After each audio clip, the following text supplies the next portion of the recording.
Paano mag-block at mag-unblock ng friends sa Facebook? May friends ka ba sa Facebook na ayaw mo makita ang post niya? Minsan may mga friends tayo sa Facebook na hindi naman natin kakilala sa personal. May ganito din akong friend sa Facebook na hindi ko kakilala sa personal pero laging nagme-message. Ang masama pa dito ay laging nagpapasa ng link.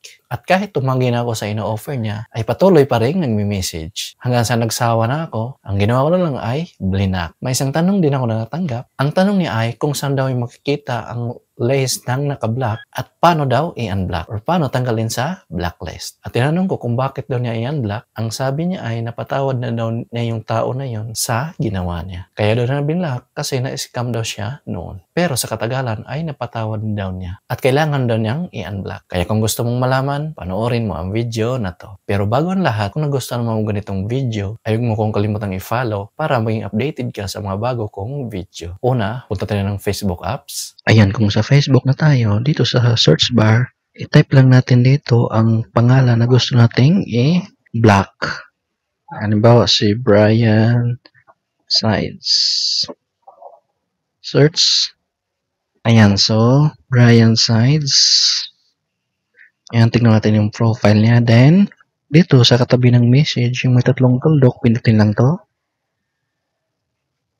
Then, block. Are you sure that they want to block Brian Sides? Pindutin lang tong block. And blocking this user. Then, blocks our profile specific and apply to individually. So, close. Ayan. So, ngayon naman, papakita ko sa inyo kung saan makikita yung naka-block. So, ang gagawin nyo lang ay dito sa may upper right side, yung may tatlong linya, pindutin lang to. Then, pindutin itong settings and privacy. Pindutin itong settings.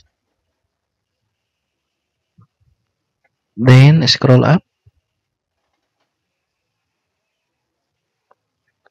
Under sa audience and visibility, dito na makikita ang blocking. Pindutin lang to. Ayan, so dito mo na makikita lahat ng friends na blinak mo or lahat ng mga taong blinak mo. So, halimbawa ito si Brian Sides. Para ma-unblock dito sa kanan, may nakalagay na unblock. So, pindutin lang to, unblock.